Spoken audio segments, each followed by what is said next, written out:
Se você gosta de histórias que atravessam milênios, cheias de poder, traições, conquistas e transformações que moldaram o mundo como conhecemos hoje, fica comigo até o final porque a história de Roma não é apenas sobre o passado, é sobre como chegamos até aqui.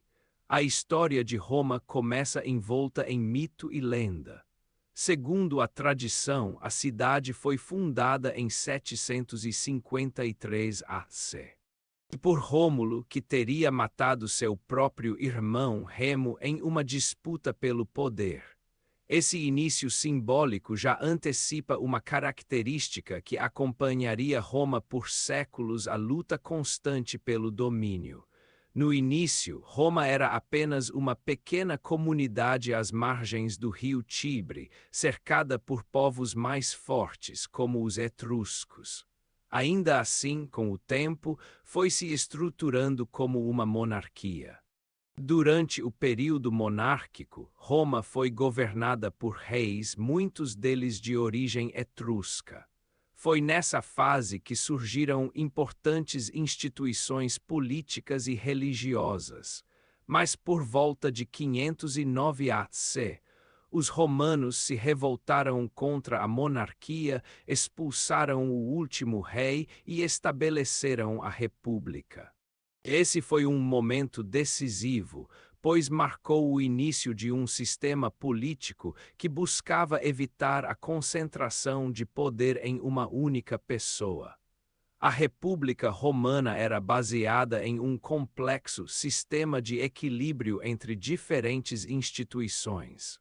O Senado, composto principalmente por patrícios à elite, tinha grande influência, enquanto os magistrados eram eleitos e tinham mandatos limitados. Ao mesmo tempo, os plebeus, a maioria da população, começaram a lutar por direitos, dando origem a conflitos sociais importantes.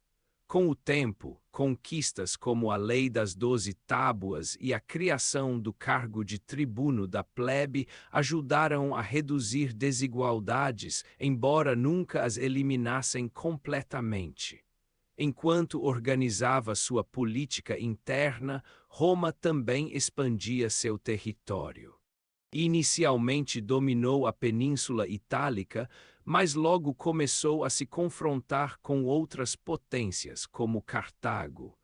As guerras púnicas, travadas entre os séculos 3 e 2 AC, foram decisivas. A vitória sobre Cartago transformou Roma na principal potência do Mediterrâneo. A partir daí, o império territorial cresceu rapidamente, abrangendo regiões da Europa, norte da África e Oriente Médio. Mas o crescimento trouxe problemas. A riqueza gerada pelas conquistas não foi distribuída de forma igual, e isso intensificou tensões sociais. Além disso, generais militares passaram a ganhar cada vez mais poder, muitas vezes mais leais aos seus exércitos do que ao Estado. Foi nesse contexto que surgiram figuras como Júlio César. César foi um dos personagens mais marcantes da história romana. Após conquistar a Gália, ele acumulou enorme prestígio e poder. Em 49 AC.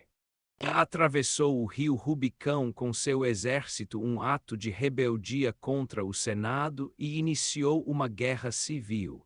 Venceu seus adversários e se tornou ditador vitalício. No entanto, sua ascensão despertou medo entre senadores que temiam o fim da República. Em 44 AC, César foi assassinado em pleno Senado. A morte de César não restaurou a República. Pelo contrário, mergulhou Roma em novas guerras civis. Após disputas intensas, Otávio, sobrinho neto de César, emergiu como o líder supremo. Em 27 AC, ele recebeu o título de Augusto e deu início ao Império Romano. Embora mantivesse algumas aparências republicanas, o poder estava concentrado em suas mãos. O período imperial trouxe relativa estabilidade, especialmente nos primeiros séculos, conhecidos como Pax Romana.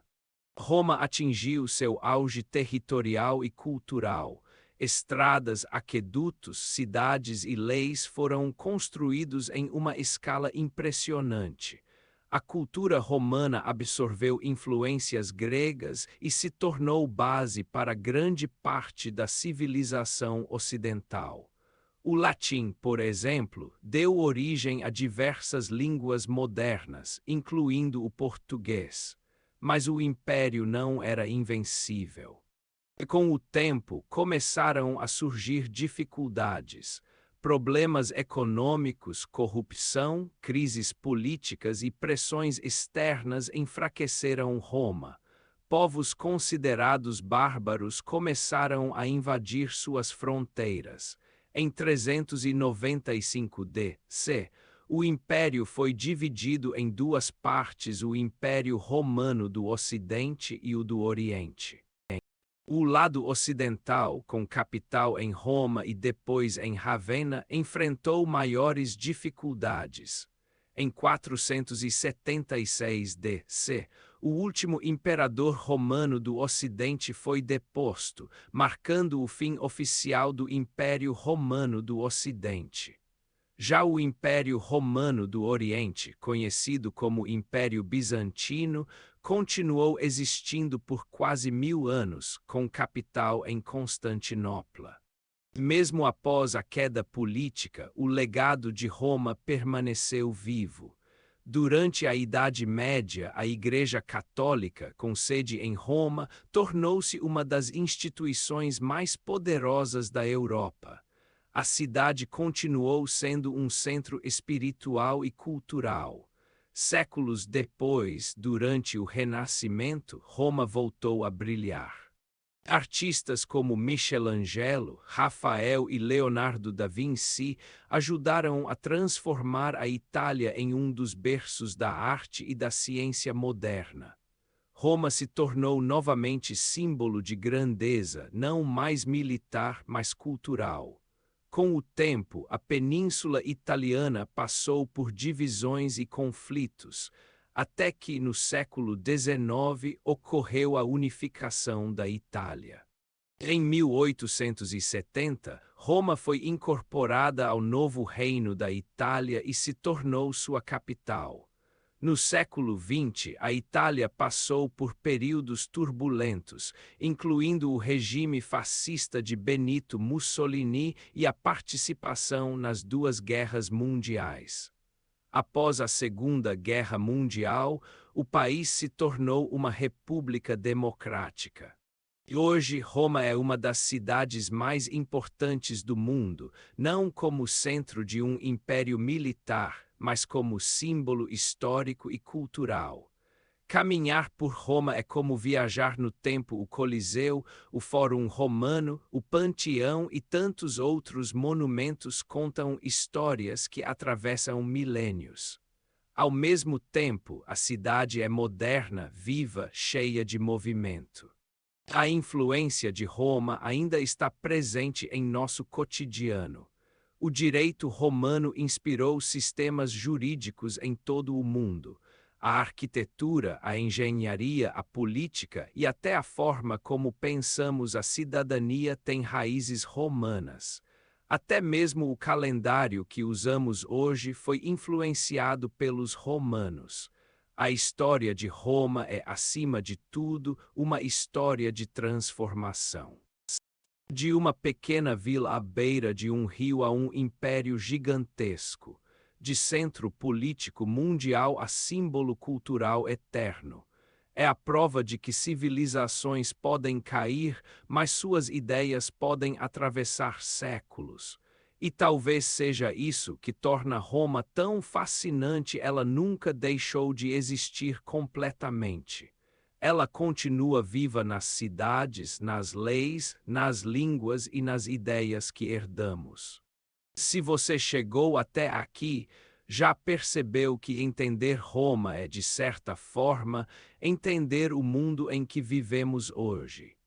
E se quiser continuar explorando histórias como essa, vale muito a pena seguir acompanhando porque o passado sempre tem muito a nos ensinar sobre o presente e o futuro.